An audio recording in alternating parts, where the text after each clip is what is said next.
मुज़ाकिरात तब तक कामयाब हो ही नहीं सकते हैं जब तक सियासी कुव्वतें एक टेबल पे बैठ के वो TORs डिस्कस ही न करें और उन TORs को लेके एस्टेब्लिशमेंट से भी बात करें। मुज़ाकरात की कोई बाज़ाब्ता कोई शुरुआत जो है नहीं की गई। गन पॉइंट के ऊपर तो मुज़ाकरात नहीं हो सकते कि आप बार बार जो है इस्लामाबाद पे हमला करें, साथ जो है कॉल दें सिविल नाफरमानी की। स्पीकर का ऑफिस जो है वो एक गैर जानबदार ऑफिस है। टॉक शोज की हद तक ना रहें, आप उनसे जाके ये कहें कि जी ये कमेटी है और हम इसमें सीरियस हैं और हम बात करना चाहते हैं, पॉलिटिकल डायलॉग करना चाहते हैं। असल बात पॉलिटिकल डायलॉग की। हम मुज़ाकरात की भीख नहीं मांगते। अगर तुम समझते हो कि उसका अंदर रख के मुल्क चला सकते हो, चला के देख लो। अभी भी होश के नाखून लें, अभी भी मिल बैठ के इस मुल्क की बेहतरी के लिए काम करें, अभी भी देर नहीं हुई है। अस्सलाम वालेकुम नाज़रीन, मैं हूं मंसूर अली खान। प्रोग्राम में आपको खुशामदीद कहेंगे। नाज़रीन, मुज़ाकरात की बातें हो रही हैं, ये मुज़ाकरात होंगे या नहीं होंगे, किसने कहे हैं मुज़ाकरात हों? एक साइड कहती है कि जनाब हमने तो मुज़ाकरात की बात कोई नहीं की, दूसरी ने कहा कि जनाब हमने तो कमेटी का ऐलान भी कर दिया है। एक ने कहा कि जनाब देखा सॉफ्टवेयर अपडेट होना शुरू हो गया है, तो दूसरी ने कहा कि इसे हमारी कमज़ोरी ना समझा जाए, हम जमहूरियत की खातिर, इस मुल्क को आगे ले जाने की खातिर ये मुज़ाकरात करना चाहते हैं। लेकिन इन तमाम चीज़ों के साथ साथ एक और फैक्ट भी है जो आज की तारीख में पूरा होता है, और वो ये है कि इमरान खान साहब को अब 500 दिन मुकम्मल हो चुके हैं जेल में गुजारे हुए। इन 500 दिनों के बाद आज एक दफ़ा फिर मुज़ाकरात की बात हो रही है। क्या ये मुज़ाकरात 500 दिन पहले नहीं हो सकते थे? क्या ऐसा मुमकिन था कि अगर ये मुज़ाकरात 500 दिन पहले ही हो जाते तो शायद आज ये सूरत हाल ही ना बनती? इन 500 दिनों के बाद जो हालात आज से 500 दिन पहले पाकिस्तान के थे, आज 500 दिन के बाद इमरान खान साहब के इतनी देर जेल में रहने के बाद क्या पाकिस्तान अब ज़्यादा बेहतर हो चुका है या पहले से भी ज़्यादा ख़राब हो चुका है? इन 500 दिनों के बाद पाकिस्तान की मईशत क्या पहले से बेहतर हो चुकी है या पहले से भी ख़राब हो चुकी है? इन 500 दिनों के बाद क्या पाकिस्तान में जमहूरियत पहले से बेहतर हो चुकी है या पहले से भी ख़राब हो चुकी है? इन 500 दिनों के बाद क्या पाकिस्तान अब पहले से ज़्यादा महफूज मुल्क बन चुका है या यहाँ पे हालात और भी ज़्यादा ख़राब हो चुके हैं? इन तमाम ज़ावियों से आज इस टॉपिक को हम देखेंगे। अपने पैनलिस्ट का इंट्रोडक्शन कराऊंगा। मुस्लिम लीग नून के रहनुमा राना एहसान अफजल साहब आज हमारे साथ मौजूद है। पाकिस्तान तहरीक-ए-इंसाफ के रहनुमा तैमूर खान झगड़ा साहब हमारे भाई, हमारे दोस्त, हमें ज्वाइन कर रहे हैं। सीनियर तजियाकार एंकर पर्सन अतर काजमी साहब भी आज हमारे साथ मौजूद हैं। तमाम मेहमानों का बहुत बहुत शुक्रिया। राना एहसान अफजल साहब, आपसे बात का आगाज़ करना चाहेंगे। 500 दिन इमरान खान साहब को मुकम्मल हो गए जेल के अंदर, क्या ख्याल है 500 दिनों के बाद आज पाकिस्तान पहले से ज़्यादा बेहतर है या हालात ज़्यादा ख़राब हो गए हैं? जमहूरियत पहले से ज़्यादा मजबूत है या जमहूरियत और ख़राब हो गई 500 दिनों के बाद? बिस्मिल्लाहिर्रहमानिर्रहीम। देखें, अगर तो मईशत की बात करें तो मईशत तो अल्हम्दुलिल्लाह जो है वो स्टेबिलिटी अचीव हो चुकी है और पाकिस्तानी मईशत अब ग्रोथ की तरफ जो है वो बढ़ने लग रही है। लेकिन बिल्कुल कोई भी सियासी लीडर जो है अगर जेल में हो तो ये कोई बहुत इस पर कोई खुश होने वाली बात नहीं है। लेकिन ख़ान साहब की जिस तर्ज पे सियासत रही है और जो पोलराइजेशन हमने देखी है इस मुल्क के अंदर, वो नहायत ही अफसोसनाक है और इस चीज़ की ज़रूरत नहीं थी। ये जो जब से PTI सियासत में आई है, जो नया ट्रेंड बन गया कि जो मुखालफीन हैं उनको चोर का लक़ब दो, उनको नेम कॉलिंग करो, उनको जो है वो ऐसे बना दो कि इनके साथ तो ना हम बैठेंगे तो पता नहीं क्या हो जाएगा, और फिर आप जो है वो एक इल्ज़ामात की बुछार और फिर ओवरऑल जो एक बदतमीज़ी का कल्चर इंट्रोड्यूस किया गया। और ख़ान साहब जब जेल में नहीं थे तो वो जिस तरह का वो विक्टिम कार्ड हर रोज़ वो इस्तेमाल करते थे कि मुझे मारने जा रहे हैं, अब मैं फ़लाना होने जा रहा है, ख़ान नहीं तो पाकिस्तान, जी ख़ान नहीं तो पाकिस्तान नहीं, तो जो माहौल बनाया हुआ था वो 9 मई तक गया और 9 मई के वाक़यात अफसोसनाक थे और तब से ख़ान साहब जो हैं वो जेल के अंदर मौजूद हैं। और हम तो समझते हैं कि अगर बहुत सारी अदालतों के अंदर से जो इंसाफ जल्दी आना चाहिए था वो नहीं आया और जिस तरह से ट्रायल को चलने चाहिए थे, चाहे वो फॉरेन फंडिंग का था या साइफर का था या जो ये अभी 190 मिलियन पाउंड वाला अभी ये नैब के अंदर मामला था बढ़ रहे हैं, या 9 मई के हवाले से चीज़ें जो हैं वो उस तरीके से नहीं चली। अगर चलती तो सजाएं हो जाती, तो बहुत सारी जो सियासत इस पर की जाती है वो ना की जाती। ओवरऑल ये कहना कि ख़ान साहब जेल में हैं तो मुल्क तो आगे बढ़ा है और मुल्क ने जो है वो जहां ख़ान साहब छोड़ के गए थे मुल्क को, के मुल्क डिफॉल्ट होने लगा है, मुल्क ने ने डिफ़ॉल्ट नहीं किया। मुल्क जो है वो बेहतरी की तरफ गामजन है। बाकी और बहुत सारे दीगर मामलात हैं जो इस मुल्क के अंदर चैलेंजेस बढ़े। सिक्योरिटी का एक चैलेंज ऐसा है जो कि बढ़ गया है, it is a challenge which is real and उसके अंदर हालात जो है वो बदतरी की तरफ गए, लेकिन उसके और बहुत सारे वजूहात हैं। झगड़ा साहब, हुकूमत मुतमईन है सर, बड़ा वो कह रहे हैं कि मईशत बेहतर हो गई, हालात बेहतर हो गए, तो 500 दिन खान साहब को अंदर रखने के डिविडेंड्स आना शुरू हो गए सर, फ़ायदे आना शुरू हो गए हैं हुकूमत को। तो लग रहा है इससे, इस मूड से तो लग रहा है कि शायद 500 की इनिंग्स एक और भी चलेगी आगे। देखिए मंसूर, ऐसे है कि राणा साहब ने कहा कि इकोनॉमी ग्रोथ की तरफ जा रही है। इकोनॉमी का ग्रोथ की तरफ जाने का मुझे नहीं पता। पंजाब की चीफ मिनिस्टर, कैबिनेट और सारे एमपीएस की तनख्वाहें जरूर ग्रोथ की तरफ चली गई, और थोड़ी सी ग्रोथ नहीं, मेरे ख्याल में कोई 4-4, 5-5, 6-6, 8-8 गुना ग्रोथ की तरफ चली गई, तो उनको मुबारक हो। मैं एक्चुअली मार्केट बेस्ड सैलरीज के हक में हूं, लेकिन जब 2 साल आपने अवाम को कहो ना टाइटन योर बेल्ट्स, टैक्स जो है वो ज्यादा दो, कुर्बानी करो, और उसके बाद फिर पहले आप अपने ब्यूरोक्रेट्स की तनख्वाहें बढ़ाते हैं, फिर उसके बाद आप अपनी तनख्वाहें बढ़ाते हैं, तो मेरे ख्याल में दुनिया आपको देख के सिर्फ हंस सकती है। इकोनॉमी का बाकी आप ऐसे कर दें, खुद ही सड़क पे जाके किसी से पूछ लें कि किस हद तक ग्रोथ की तरफ जा रही है, और बाकी जो मुल्क का हाल है in terms of its constitutional order, वो आप ही बता सकते हैं। अब देखिए, आप यही देख लें कि हुकूमत की कॉन्ट्रडिक्शंस कहाँ पे। ये 9 मई को तो छोड़ नहीं सकते, ठीक है। मुझे तो अभी लगता है कि आप देख ही लें कि 9 मई पे जुडिशियल इंक्वायरी का कौन कह रही है। एक ही जमात कह रही है, वो है पीटीआई।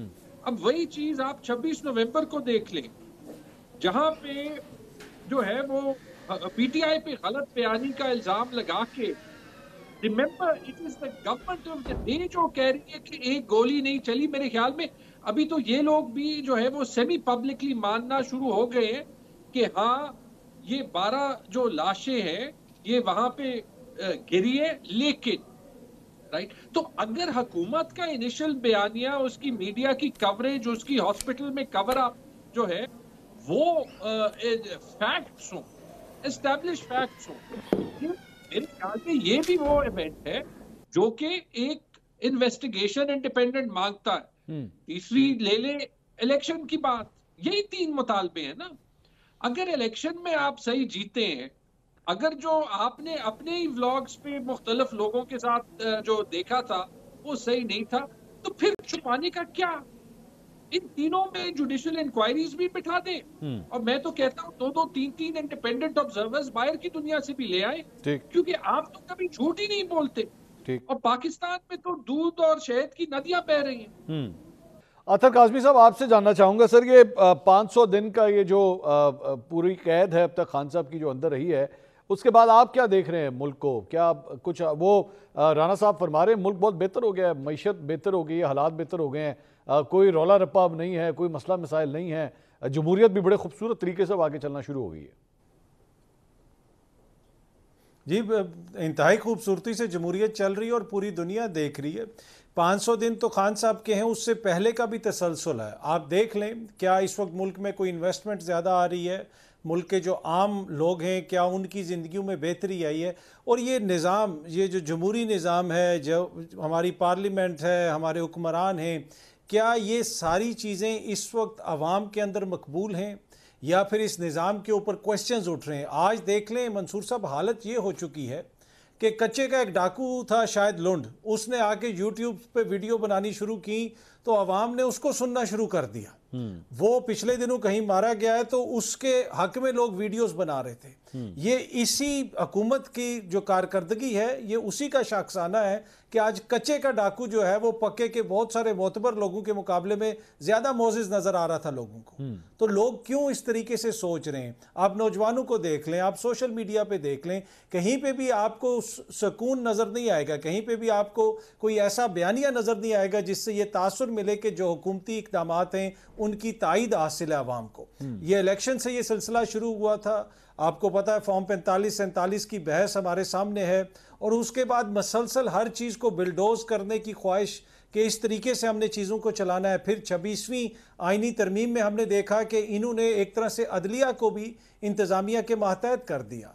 वो जुडिशल कमीशन जिसमें हुकूमत की अक्सरियत है, वो लोग बैठ के बेंच बनाते हैं और मतलब हालात जैसे भी हैं वो सब के सामने यहाँ पे बैठ के हम बहुत कुछ कह सकते हैं, लेकिन टू बी ऑनेस्ट ये हम सब के लिए लम्हा फ़िक्री है कि हम किस जगह पे पहुँचे हुए, और फिर उसके ऊपर हुक्मरानों की जानिब से इसके ऊपर बज़िद होना कि जनाब हर तरफ दूध और शहद की नहरें बह रही हैं, वो इनकी हद तक तो बह रही हैं क्योंकि इनके तो गले का इलाज भी स्विट्ज़रलैंड में होता है। ये तो 8 दिन जो है सरकारी त्यारा उठा के जाके चाइना में बैठ जाते हैं, घूमते फिरते रहते हैं। कभी आपने सुनी इस तरह की कोई बात कि एक सूबे का वज़ीर आला दूसरे मुल्क में जाके 8 दिन बैठ जाए? तो इन सब की तो इंटर्नशिप चल रही है, ये काम सीख रहे हैं पाकिस्तानियों के एक्सपेंस पे, तो इनको तो सब कुछ अच्छा लगेगा, लेकिन अनफॉर्चुनेटली ज़मीनी हकायक जो है वो बिल्कुल इसके बरअक्स है।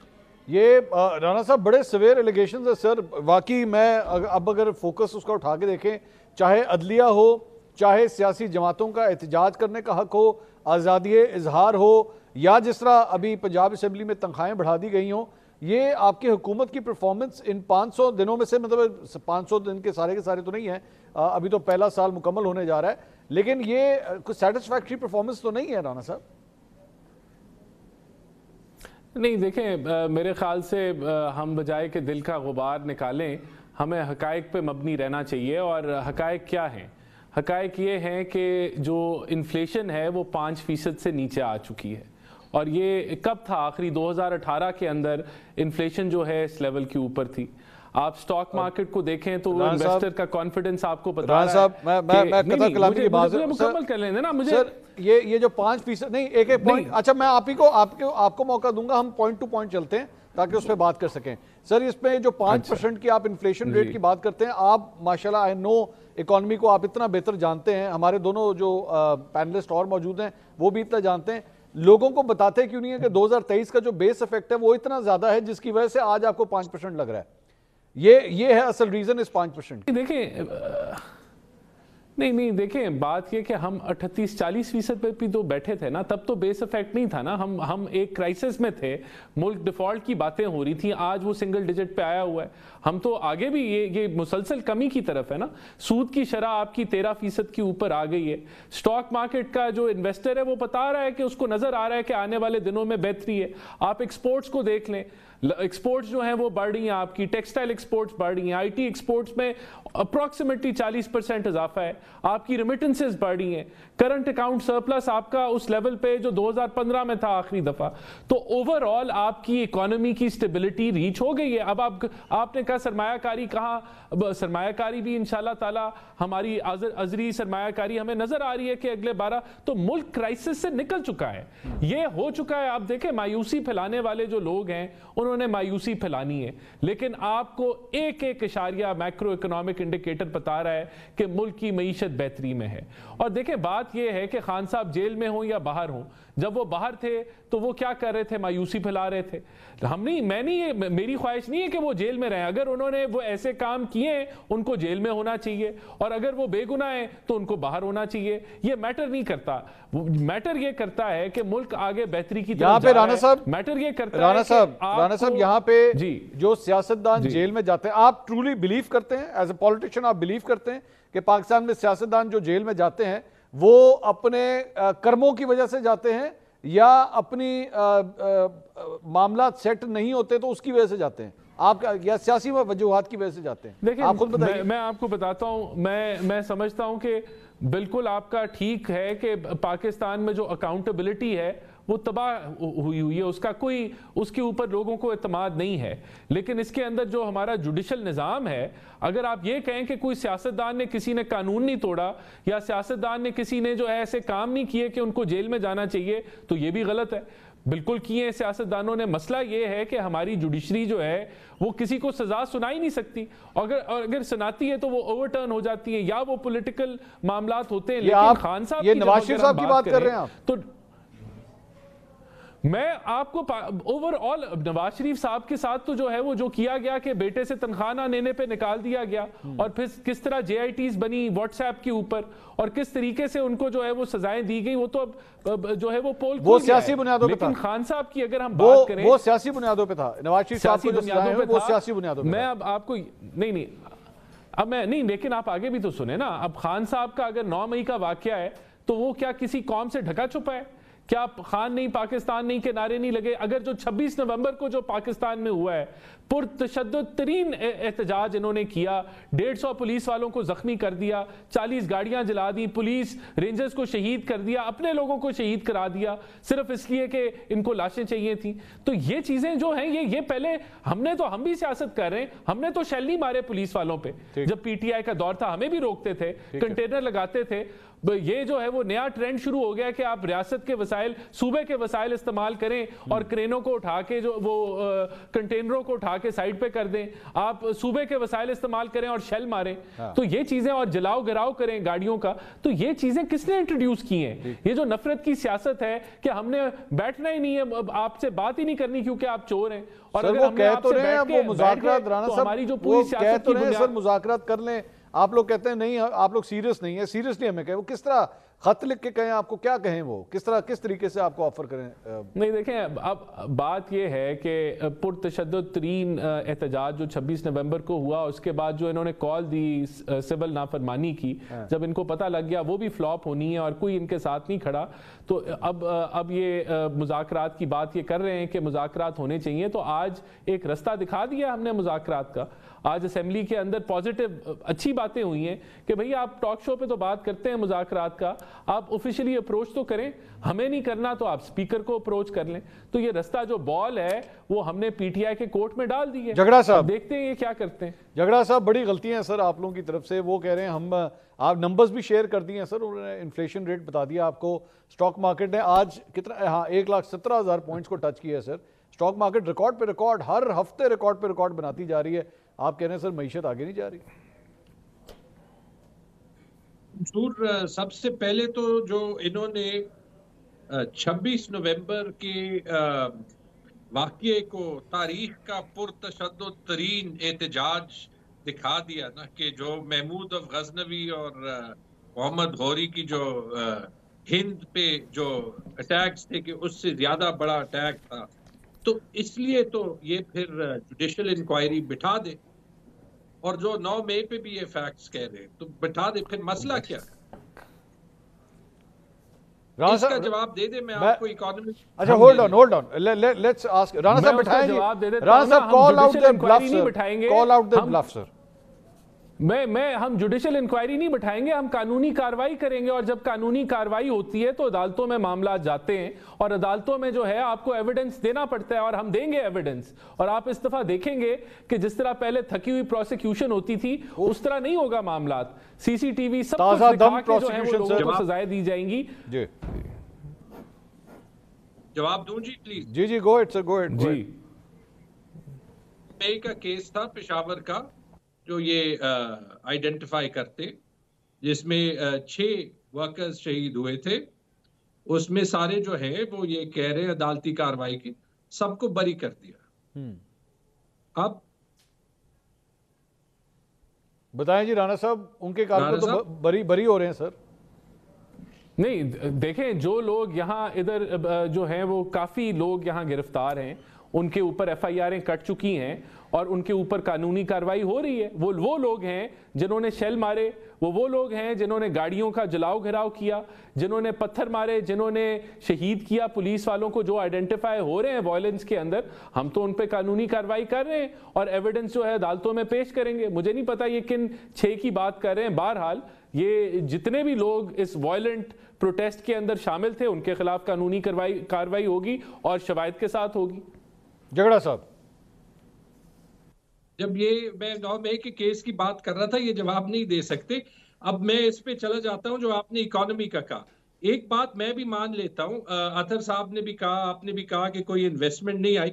ये तो सच है कि वो $100 बिलियन में शायद अभी $100 नहीं आए, लेकिन जो हुआ है वो हमें मान लेना चाहिए।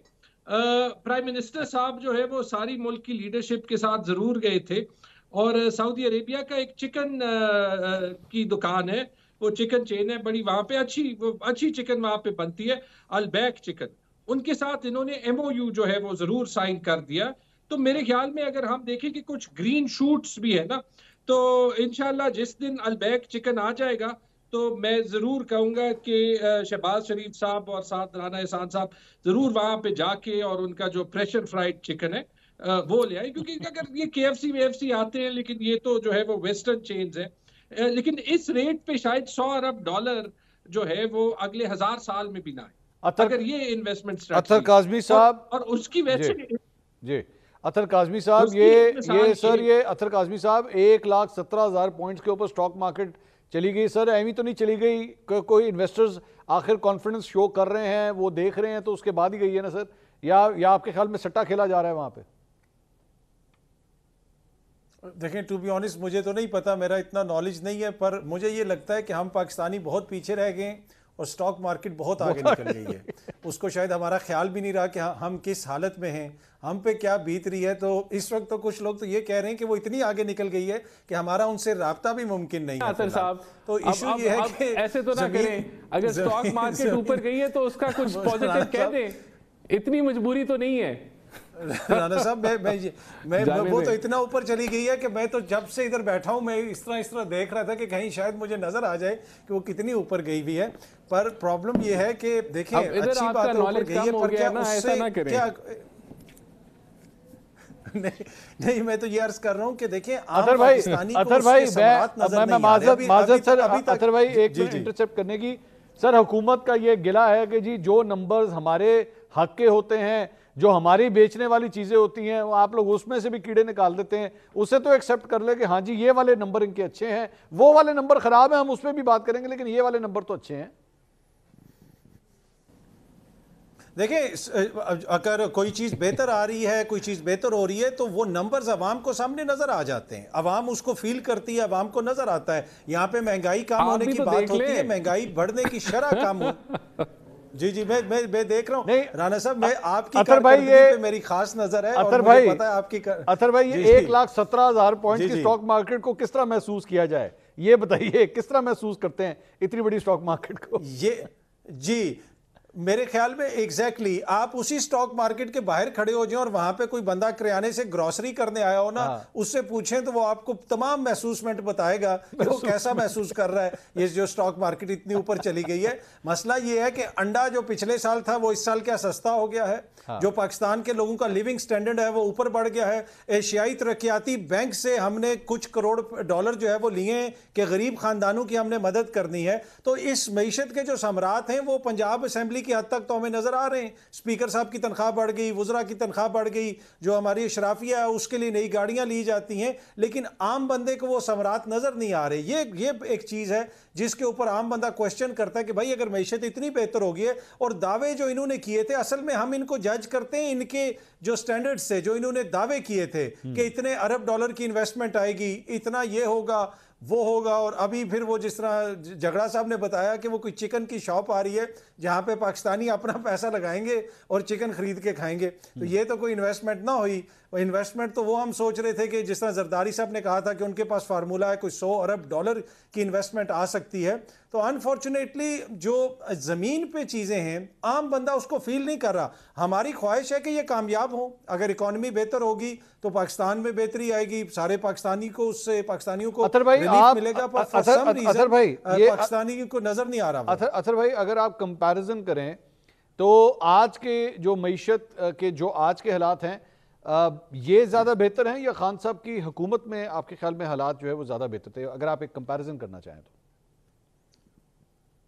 देखिए जमीन आसमान का फर्क है। उस वक्त हालात कोई अच्छे नहीं थे, लेकिन ये हालत नहीं थी। अभी आप देख लें कि उस वक्त आपकी जीडीपी किस जगह पे थी, आपकी उस वक्त एग्रीकल्चर का क्या इशू था, आपकी लार्ज स्केल जो मैन्युफैक्चरिंग थी, तमाम चीज़ों के अंदर आप देख लें इनसे उनके इशारे बेहतर थे। और इसी वजह से फिर अवाम ने इनको 8 फरवरी को जो वोट आउट किया वो भी इसी वजह से किया। तो वो तो इसमें तो कोई दो राय नहीं है कि उस वक्त हालात बेहतर थे। और ओवरऑल आप सिचुएशन देख लें ना कि मुल्क में क्या सियासी अमल, जमहूरी अमल, उसमें बेहतरी आई है।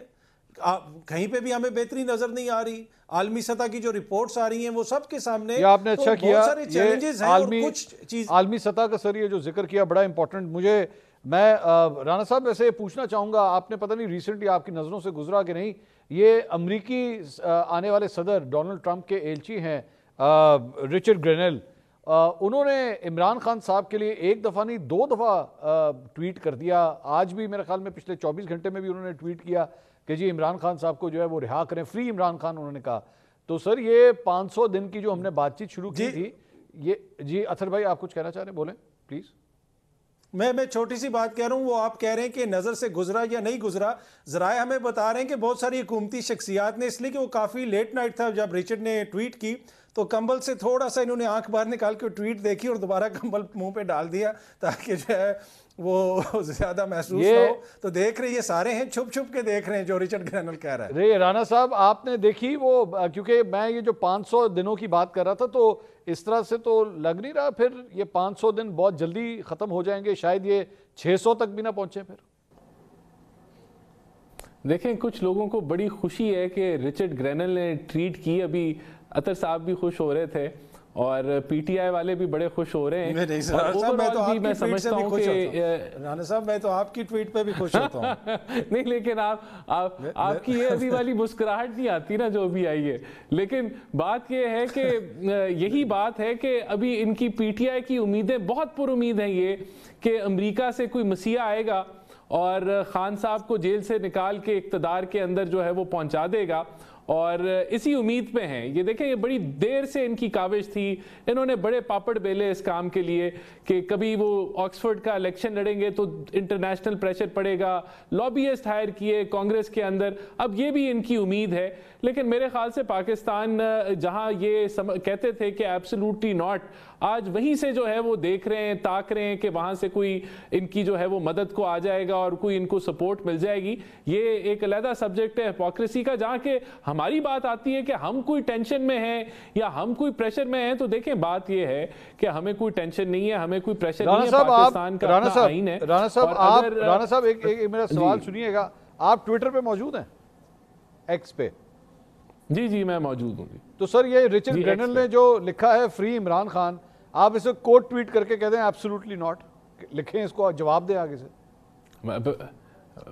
अच्छा आइडिया है, बिल्कुल ये क्या कहते हैं, कहना चाहिए कि एब्सोल्युटली नॉट। उठाएं फोन उठाएं राणा साहब, लिखें इस पे, लिखें, मैं खुद फोन पे आपको चेक करूंगा, आप अभी ट्वीट करें। मैं कर लूंगा सर, इसकी ऐसी मैं बिल्कुल ट्वीट करके आपको दिखा दूंगा, मुझे कोई खौफ नहीं है और मैं कर दूंगा, बिल्कुल आपको करके शेयर भी कर दूंगा। देखें मेरी बात सुनें, लिखना ये चाहिए ना एब्सोल्युटली। मैं इसलिए राणा साहब ये सारी बात कह रहा हूं कि पाकिस्तान तहरीक इंसाफ को जो एक ज़ोम है इस बात का कि जनाब आ गया जो डोनाल्ड ट्रंप, और डोनाल्ड ट्रंप जो है ना वो हमारे खान को बाहर निकलवाएगा। आप जैसे पार्लियामेंटेरियंस, आप जैसे हुकूमती शख्सियात मजबूत होकर कहते हैं कि नहीं जनाब, ये देखें, पावे अमेरिका हो, पावे डोनाल्ड ट्रंप हो, जो मर्जी हो, हमने नहीं आने देना इसे बाहर, ऐसी की तैसी। जवाब ही कोई नहीं दे रहा। रिचर्ड ग्रैनल जो है वज़ीर आज़म साहब करेंगे ना, राणा साहब का तो ट्विटर वैसे ही बंद है, वीपीएन नहीं राणा साहब यूज करते हैं। वज़ीर आज़म साहब करेंगे, सर रजिस्टर्ड वीपीएन है उनके पास, क्यों बनती है, रजिस्टर्ड वीपीएन है उनके पास। जी राणा साहब मंजूर, एक बात इनके पास फिर बिल्कुल ट्वीट करूंगा एब्सोल्युटली नॉट, और उसकी वजह बनती है ना कि पाकिस्तान की जो अदालतें हैं वो आज़ाद हैं और वो किसी डिक्टेशन से नहीं चलती, तो एब्सोल्युटली नॉट। अब जो अदालतें डिसाइड करेंगी उसके मुताबिक होगा, और बिल्कुल कोई जो है वो रिलीफ की उम्मीद, इनका जरूर मसीहा इस वक्त जो है वो रिचर्ड साहब जरूर बने। तैमूर साहब आप रिजर्व सीट की फैसले, आपको तैमूर साहब हम सही तरह सुन नहीं सके, शुरू से बात दोबारा कीजिएगा।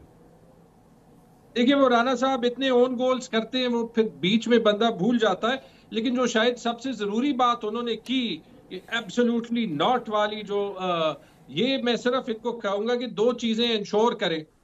पहले तो ये कि इनके ट्वीट के बाद, जैसे जुलाई 99 में फिर नवाज शरीफ गए थे ना अमेरिका कारगिल के बाद, एब्सोल्युटली डेस्परेट, और ये जो कह रहे हैं कि किसी को कुछ कहना नहीं चाहिए, अगर आप ये देख लें, ये 4 नवंबर 2007 की स्टोरी है। Former PM Nawaz Sharif says US must put its foot down with President Musharraf if it is sincere in its support of democracy in Pakistan. I think we are on the brink of disaster. One man is holding the whole nation hostage. Rana साहब ये tweet करें, नवाज शरीफ की मजम्मत करें, और मैं सारे जो है वो अपने यूएस में सपोर्टर्स को कहता हूं कि हम आपको डिसोन कर लेने दें। नहीं, मैं उस ट्वीट की वजह आपको बताता हूं। मियां नवाज शरीफ ने जो ट्वीट की वो बिल्कुल दुरुस्त है। अमेरिका जमहूरियत को सपोर्ट करता है और उस वक्त एक डिक्टेटर काबिज था, और ट्वीट ये कह रही है कि आप जो सपोर्ट कर रहे हैं, आप तो जमहूरियत के अलंबरदार बनते हैं, तो why are you supporting a dictator? तो ये बिल्कुल ठीक ट्वीट है। हम भी यही कह रहे हैं कि डिक्टेटर सिविल हो या मिलिट्री हो ना, उसको सपोर्ट करना चाहिए। नहीं, आप तो अमेरिका को एब्सोल्युटली नॉट कहते थे, आप तो कहते थे इन्होंने रिजीम चेंज किया है, तो आज आप उसी अमेरिका का दरवाजा खटखटा रहे हैं। आप तो उनको एब्सोल्युटली नॉट कह चुके हैं। आप तो कह रहे हैं कि हम कोई गुलाम है, हम कोई मुदाखलत करेंगे, तो आप क्यों कह रहे हैं उनको कि वो मुदाखलत करें? मैं नहीं कह रहा, ये नवाज शरीफ आप तो मुदाखलत के खिलाफ थे ना। वैसे तैमूर भाई एक तैमूर साहब एक सवाल सर, तैमूर साहब इसको क्यों दुनिया सपोर्ट? एक मिनट सर, सवाल सीट नहीं, तैमूर साहब आपकी सीट वो राजा रियाज को नहीं दी। सर एक सवाल ले लीजिएगा तैमूर साहब। अलीमा खान साहिबा ने डोनाल्ड ट्रंप जब इलेक्शन जीता तो उसके अगले दिन कहा कि वो हमारा बाप लगता है कि हम बैठ के उसकी तरफ जो है वो ध्यान दें कि वो हमारे लिए कुछ करेगा। तो सर हम तो ये समझे थे कि पाकिस्तान तहरीक इंसाफ ने एज ए प्रिंसिपल ये स्टांस लिया है कि ना डोनाल्ड ट्रंप ना अमेरिका, हमें किसी किस्म की कोई सपोर्ट नहीं चाहिए। सर अब जब ऐसे लोग जो खान साहब के हक में ट्वीट करते हैं उनको कोई ओहदे मिलना शुरू करते हैं तो पूरी पाकिस्तान तहरीक इंसाफ उनको मुबारकबादें देना शुरू हो गई है कि हाँ जी बहुत बहुत मुबारक हो, आपको भी ओहदा मिल गया। सर छोड़ें, मिट्टी डालें, हम उनकी तरफ क्यों देख रहे हैं? अगर खान साहब को निकालने के लिए कोई स्ट्रगल आप लोगों ने करनी तो आप लोग करें, उस तरफ क्यों देख रहे हैं? मंसूर हम कर रहे हैं, आई एग्री। मैंने रिचर्ड लास्ट नेम क्या है, ट्रेनेल, मैंने इसकी ट्वीट नहीं की। कल मुझे जो है वो बहुत से सपोर्टर्स ने कहा क्योंकि उनका काम नहीं है। एग्जैक्टली डर ये रहे। एग्जैक्टली तो मैंने तो कह दिया, अलीमा खान भी ठीक कहा था। देखें ये जो है ना, ये कोशिश कर रहे हैं कि सारी इंटरनेशनल कम्युनिटी दूसरी तरफ देखे। ये मैं अग्री करता हूं, जो नवाज शरीफ ने कहा था ठीक कहा था। जब एक मुल्क में कानून खत्म हो जाए तो ये कहना जायज है दुनिया को कि यार आप सब पे जो है वो ये तो ना सपोर्ट करें कि स्टेट जो है वो आम शहरियों पे गोलियां बरसाए। यही नवाज शरीफ ने कहा था ना। तो अभी क्या हुआ है? ठीक है, ये राणा साहब जितना झूठ कहेंगे उससे कोई फर्क नहीं पड़ेगा। ठीक है। अब झगड़ा साहब मुझे यहाँ पे एक ब्रेक का कहा जा रहा है। नाज़रीन, we'll take a short break and we'll be right back after the break. Please stay with अस।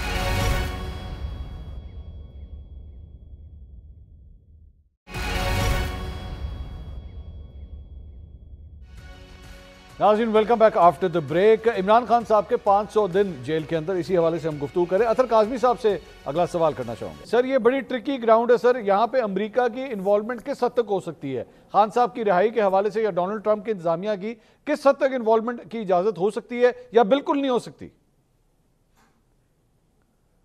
देखिए, टू बी ऑनेस्ट, एक जब डेमोक्रेसी की बात होती है और अमेरिका दुनिया भर में लोगों को जमहूरियत पे लेक्चर देता है तो वो बात तो करेंगे। माजी में यहाँ पे जब इमरान खान साहब की हुकूमत थी उस वक्त उन्होंने इल्ज़ाम लगाया कि बाइडन इंतज़ामिया ने यहाँ पे मुदाखलत की, तो जितनी उस वक्त मुदाखलत हुई इस वक्त भी उतनी मुदाखलत की ज़रूरत मेरे ख्याल में कुछ लोग महसूस करते हों कि होनी चाहिए। पर मेन इशू ये है कि अगर यहाँ पे हकीकी मानों में जमहूरियत हो, यहाँ पे हकीकी मानों में सब कुछ चल रहा हो, यहाँ पे रोज़ दफ़ा 144 ना लगाई जाती हो, यहाँ पे अदालत छोड़े और लोगों को दोबारा गिरफ्तार ना किया जाता हो, तो इस किस्म की कोई ट्वीट भी नहीं करेगा, कोई हालात भी नहीं होंगे। तो जब दुनिया देखती है कि जो कुछ यहाँ पे हो रहा है और जिस किस्म की यहाँ से बातें की गई, ट्रंप के खिलाफ इन्होंने बातें की, बाद में ट्वीट्स को डिलीट करते रहे, और अभी रिचर्ड ग्रैनल के हवाले से जिस किस्म की कल एक वो खबर लगी उसके ऊपर भी वो बड़ी तज़हीक आमेज किस्म की थी और उसके ऊपर भी लोगों ने इतराज किया। तो मसला ये है कि जब आपके मुल्क में जो कुछ हो रहा है, कौन सी ट्वीट डिलीट हुई है वो राणा साहब पूछ रहे हैं?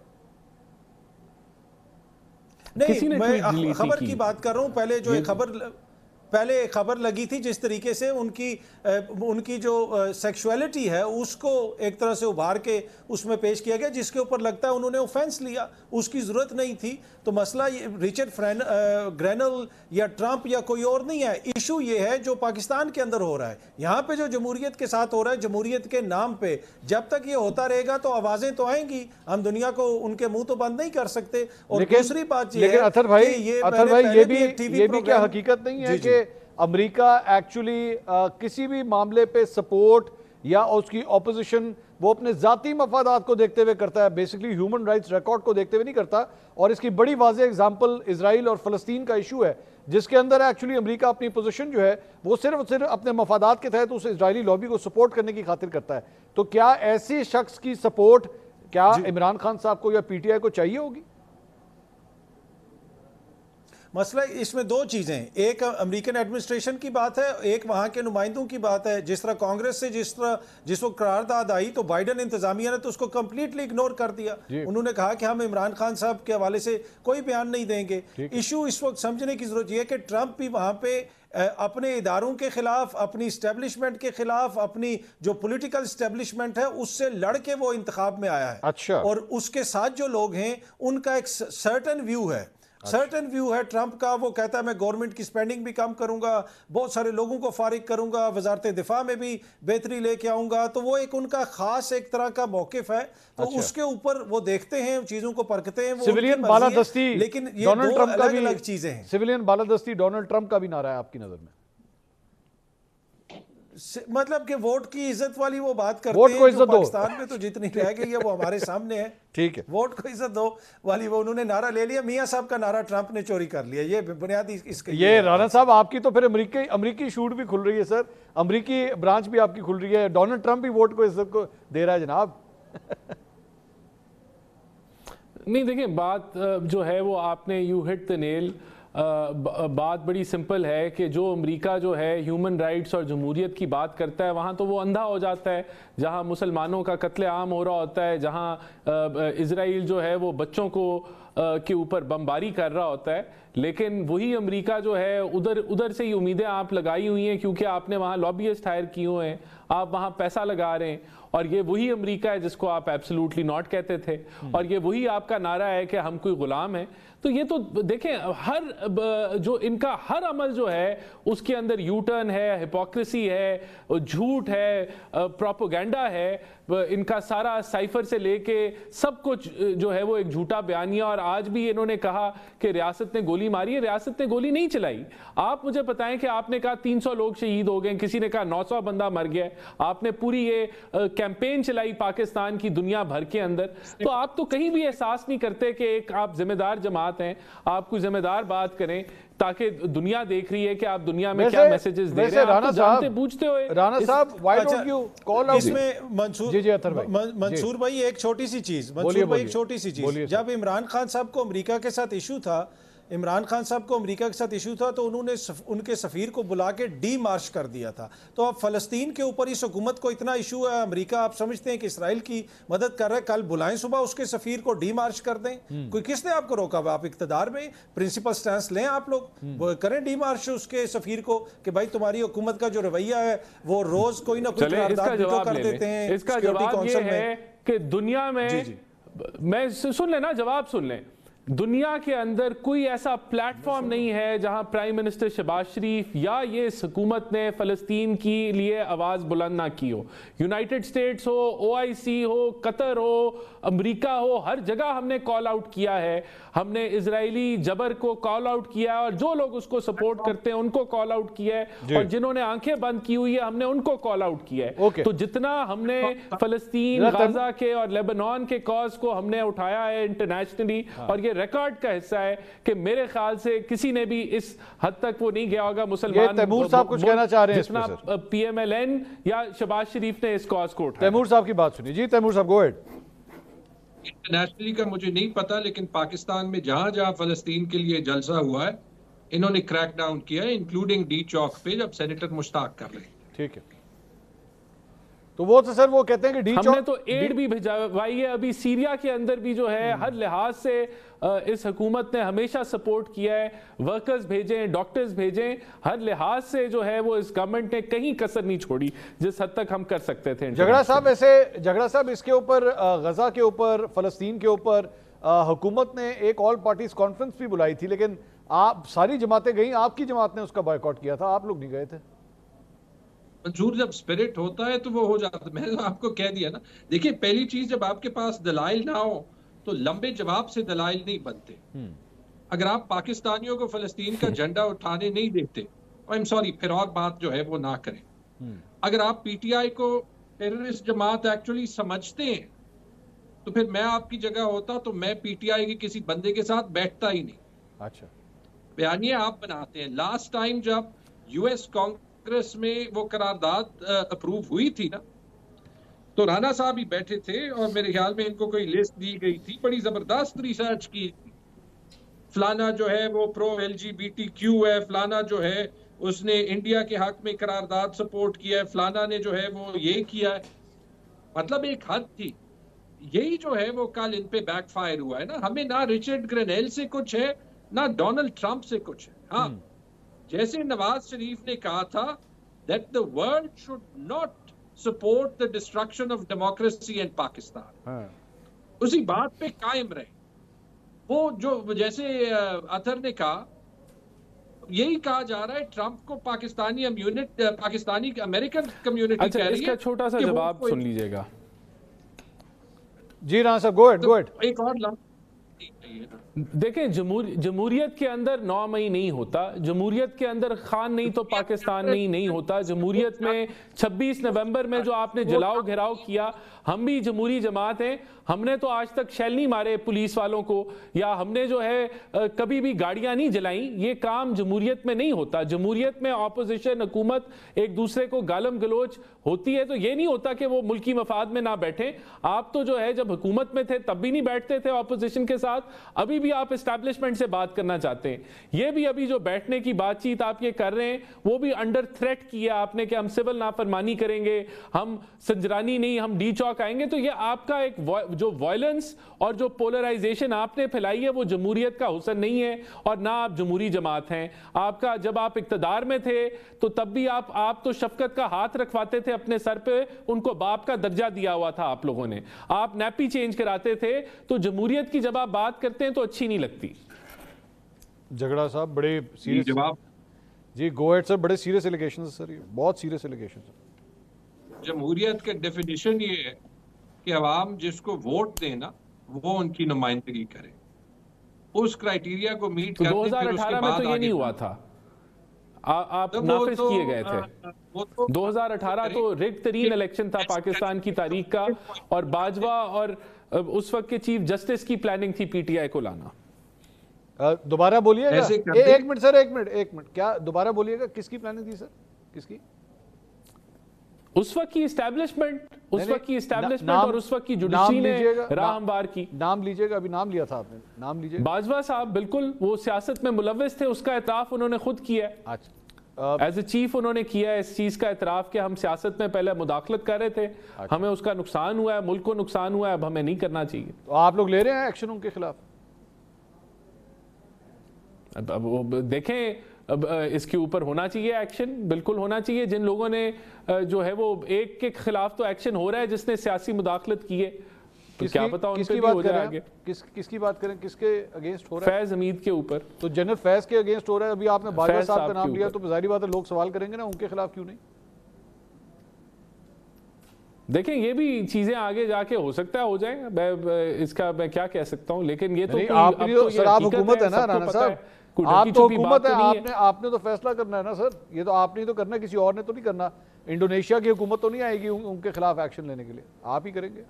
देखिए, मेरे ख्याल से सेल्फ अकाउंटेबिलिटी अभी जारी है अदारों के अंदर, क्या पता ये वहां उस तरफ लीड करे। बिल्कुल, या हुकूमत को पता ही नहीं है कि इस पर कोई एक्शन होगा भी या नहीं। पहले वाले भी नहीं, आपको पता होगा, जाहिर बात उन्होंने खुद ही किया होगा, आपने तो नहीं कुछ किया होगा ना। देखें, अकाउंटेबिलिटी होनी चाहिए, और ये भी अगर कोई जमहूरियत स्ट्रेंथन होनी है तो इसके ऊपर भी कंसेंसस डेवलप होना चाहिए।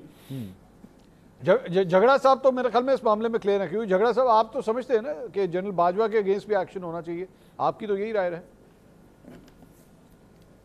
जी, मेरे ख्याल में इट्स टाइम कि जो मिलिट्री है वो एक्चुअली अपना रोल प्ले करे बाय द बॉर्डर्स, क्योंकि उसमें जो है वो मिलिट्री एज एन इंस्टीट्यूशन अनकॉन्ट्रोवर्शियल बनेगी। अच्छा, मेरी राय जो है वो बिल्कुल, मैं रिस्पेक्टफुली कह रहा हूँ, इस पे क्लियर है। और जहां तक बाकी जो राणा साहब ने कहा है, जो भी वो देखना चाहे वो देख के, और उनकी सारी हिचकिचाहट देख के ही पता चल जाएगा कि इनके अल्फाज में कितनी क्रेडिबिलिटी। नहीं तो फिर आप झगड़ा साहब, आप भी जनरल फैज के अगेंस्ट जो एक्शन हो रहा है, आप उसे 100% सपोर्ट करते हैं, राइट? मैंने तो आपको कह दिया कि जरूर होना चाहिए, और क्रॉस द बोर्ड होना चाहिए। और वी शुड एक्चुअली, ये जरूर हो सकता है कि आप आगे आप जाएं और आप एक्चुअली कराएं एक ट्रूथ एंड रिकंसिलिएशन कि किस किस ने क्या क्या किया है। नहीं, लेकिन और इसलिए मैं कहता हूं, लेकिन झगड़ा साहब 9 मई की भी बात, झगड़ा साहब वो 9 मई की तो वो कर रहे हैं ना सर, वो जो आईसीपीआर की प्रेस रिलीज आई है वो तो कह रही है कि हम इनकी इन्वॉल्वमेंट जो है वो 9 मई के हवाले से भी कर रहे हैं। तो मैं ये तो आपसे पूछ रहा हूँ, ये जो मालगाड़ी चली है, ये मालगाड़ी मुड़ते हुए अगर बनीगाला की तरफ आ गई या आप लोगों की तरफ आ गई तो फिर? सर मंसूर, जो चीज क्रेडिबिलिटी के साथ आएगी उससे कोई जो है वो हेजिटेट नहीं करेगा एक्सेप्ट करने से। Define credibility. जब खान साहब 500 दिन जेल में रहे, बात सुन लेना, जब खान साहब 500 दिन जेल में रहे और जो उनकी कन्विक्शंस हुई है, राना सनाउल्ला और गवर्नमेंट के मिनिस्टर्स ने कहा है कि गलत हुई है, आपने खुद क्रेडिबिलिटी उड़ा दी है। अच्छा, जब आप सिलेक्टिव जो है वो अकाउंटेबिलिटी एक अफसर की कर रहे हैं, दूसरी की नहीं कर रहे, तो फिर ये सवाल अभी आपने उठाया है, मैंने नहीं उठाया। जब अक्रॉस द बोर्ड और ब्लैक एंड व्हाइट अकाउंटेबिलिटी होती है तो वो नजर आता है। और जब आप वैसे जो है वो हेडलाइंस क्रिएट करते हैं ना कि सब अच्छा है, तो याद रखें कि 1969 में जब जी बात कीजिए, बात कंप्लीट करें झगड़ा साहब। जब आप ये कहते हैं कि सब अच्छा है और इकोनॉमी बड़ी अच्छी चल रही है, याद रखें कि 1968 के अयूब खान के खिलाफ राइट्स और उनकी 10 साल दौर खत्म होने से चंद महीने पहले उन्होंने decade of democracy he celebrate, decade of development he celebrate की। राणा साहब, मैंने आपसे ये जनरल फैज और जनरल बाजवा के हवाले से, क्योंकि एक के अगेंस्ट तो एक्शन हो रहा है, दूसरे के खिलाफ हो नहीं रहा, ये सवाल एक्चुअली आपकी लीडर से मैंने पूछा था, मरियम नवाज साहबा से मैंने उस वक्त ये सवाल किया था। सुनिए उस वक्त उन्होंने क्या जवाब दिया था, सुनिएगा जरा। आपकी इलेक्शन कैंपेन शुरू हो चुकी है, लेट्स कमिट कि जी हम अगर गवर्नमेंट में आए तो सबसे पहले जनरल बाजवा और जनरल फैज का कोर्ट मार्शल हम करके दिखाएंगे। क्या ख्याल है? अच्छा, वैसे मुझे उनका जवाब नहीं मिला था, एक खामोशी मिली थी मुझे लग रहा है वो खामोशी आज तक चल रही है आप लोगों की, क्योंकि अभी तक आप लोगों ने उसको पूरा नहीं किया। ये देखें, बात ये मंसूर साहब के अगर जो कि बिल्कुल हमारा मौक़िफ़ रहा है, ये ज़रूर होना चाहिए, लेकिन इसके लिए मैं समझता हूँ कि जो कंसेंसस है जमहूरी जमातों में, जब तक ये नहीं आएगा तब तक ये चीज़ें मुमकिन नहीं होंगी। तो जमहूरी जमातें अब तो ये जो इस तरह की खान साहब की सियासत रही है, वहाँ तो पोलराइजेशन नज़र आ रही है। ये चीज़ें तब होंगी इस मुल्क के अंदर और होनी चाहिए, लेकिन हम ये उस वक्त होंगी जब जमहूरियत जो है वो स्ट्रेंथन होगी, पॉलिटिकल पार्टीज में कंसेंसस होगा। आप जब मिसाके मईशत की या मिसाके जमहूरियत की बात करते हैं, उस तरह के इकदाम आप उठाएंगे तो आप इस तरह की अकाउंटेबिलिटी की तरफ बढ़ेंगे। और वैसे भी अकाउंटेबिलिटी, जिस तरह मैंने कहा कि इस मुल्क में हमें उसको रिलायबल और एक्सेप्टेबल बनाने की ज़रूरत है, अभी हम उससे काफ़ी दूर हैं। तो ये बहुत सारी चीज़ें होने वाली हैं इस मुल्क में, लेकिन मेरे ख्याल से ये शायद वक्त ना हो, क्योंकि जमहूरियत को मैच्योर होने की ज़रूरत है। जमहूरियत को मैच्योर होने की ज़रूरत है। राना एहसान अफजल साहब, तैमूर झगड़ा साहब, अतर काज़मी साहब, बहुत बहुत शुक्रिया आपका। नाज़रीन, मैच्योरिटी, सियासी मैच्योरिटी, आज 75 साल से ज़ायद हो चुके हैं इस मुल्क को, लेकिन शायद आज भी वो सियासी मैच्योरिटी हमारे माशरे में, हमारे सियासतदानों में, तमाम स्टेक होल्डर्स में शायद आज तक नहीं आई है। और आज तक हम अभी तक ये फैसला नहीं कर पाते कि अगर यहाँ पे किसी सियासतदान के खिलाफ कोई एक्शन होता है तो क्या वो कानूनी बुनियादों पे हो रहा है या सियासी बुनियादों पे हो रहा है। प्रोग्राम से अब तक इतना ही, कल आपसे दोबारा मुलाकात होगी। अल्लाह हाफ़िज़।